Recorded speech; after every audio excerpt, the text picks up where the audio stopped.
नमस्कार दोस्तों। उपन्यासकार जयंत श्रीवास्तव ललन के स्वरचित उपन्यास अधूरी तस्वीर की धारावाहिक प्रसारण आप हमारे चैनल नेशनल न्यूज ब्लास्ट पर सुन रहे हैं।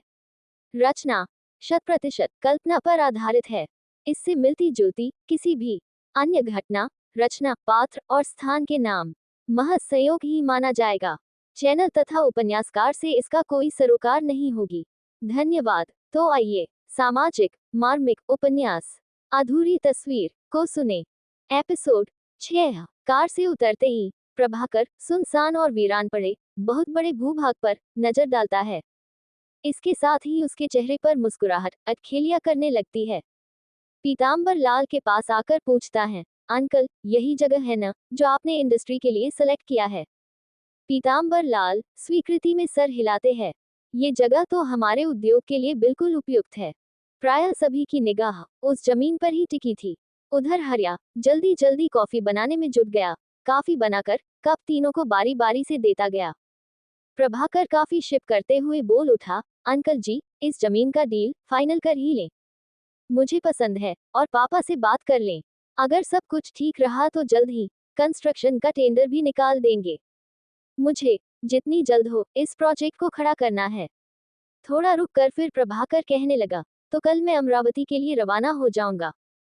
प्रभाकर के मुंह से स्वयं शब्द निकलते हैं। पीतांबर लाल प्रभाकर की ओर देखते हुए बोले, अरे बेटा इतनी भी जल्दी क्या है बेटा, कुछ दिन रह कर जाना। नहीं अंकल, वहाँ पापा अकेले परेशान हो रहे होंगे और बहुत सारे पेंडिंग वर्क भी हैं जो मुझे ही निपटारा करने हैं।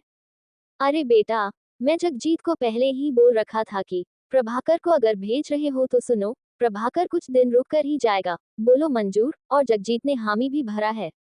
यह सुनकर प्रभाकर कुछ बोल तो नहीं सका, बस हल्की मुस्कान थी चेहरे पर और पीतांबर लाल के चेहरे को देखता रह गया। जमीन देखने के बाद करीब 20 मिनट ये यहाँ खड़े खड़े इधर उधर की बातों का सिलसिला चलता रहा। फिर सब कार में समा गए। करीब 20 मिनट तक लगा होगा पीतांबर लाल को अपने बंगले तक पहुंचने में। बंगले के द्वार पर बने पोर्टिको में कार रुकी। कार से उतरकर सबके सब बंगला के अंदर चले जाते रहे। वक्त शाम का होता है। अंधेरा अपना साम्राज्य फैला चुका था।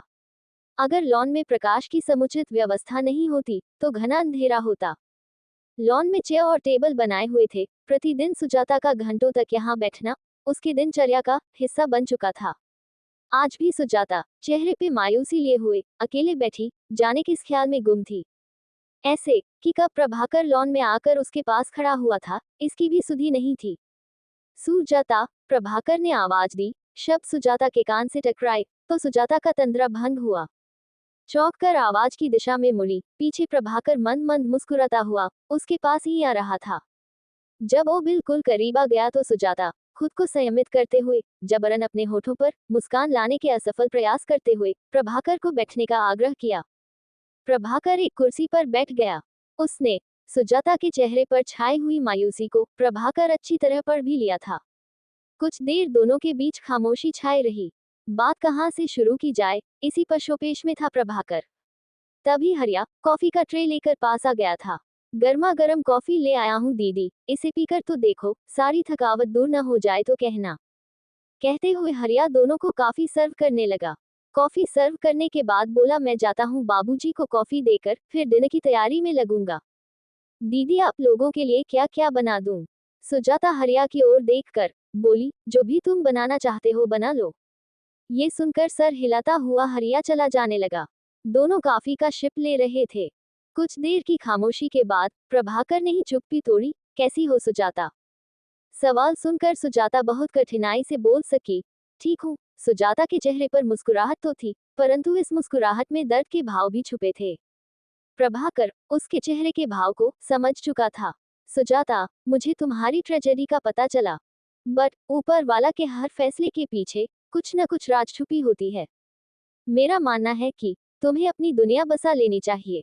सुनकर कुछ देर तक सुजाता शून्य को निहारती रही, फिर बोल लगी, कैसे करूं प्रभाकर, मैं विधवा हूँ, विधवा। और विधवा को आज भी समाज में क्या स्थान है तुम्हें पता भी है। कौन करेगा शादी विधवा से? चलो मानता हूँ कि शादी हो जाएगी, परंतु उसके बाद भी मेरे माथे से विधवा का कलंक क्या मिटेगा? इतिहास का शेष भाग अगले एपिसोड में। देखते रहे उपन्यासकार जयंत श्रीवास्तव ललन की एक सामाजिक मार्मिक उपन्यास अधूरी तस्वीर। धन्यवाद।